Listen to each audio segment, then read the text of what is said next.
जो जोगे जान जो न के जान जन ससुरा में खुश रही है।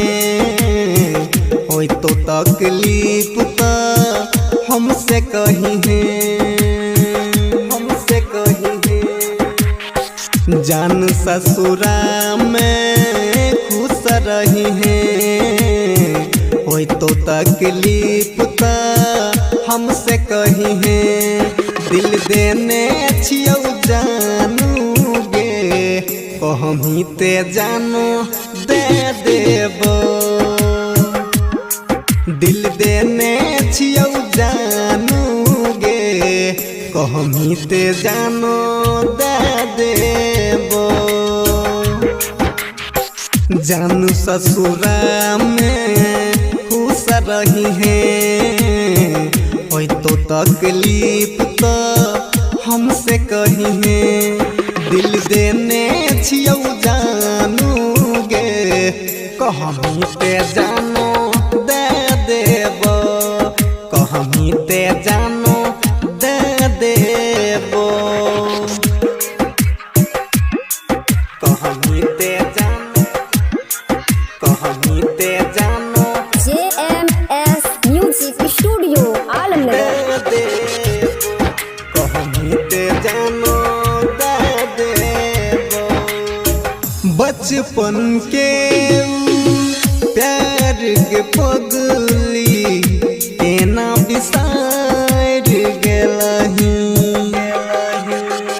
हमारा कही के अपन सनम गे कि ये पराया भेलही।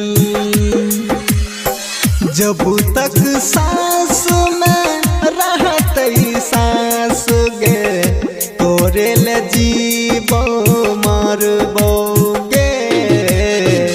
जन ससुरा में खुश रही है। होई तो तकलीफ तो हमसे कही है। दिल देने छियौ जानू गे कहमी ते जानो दे देबो। कहमी ते जानो दे देबो।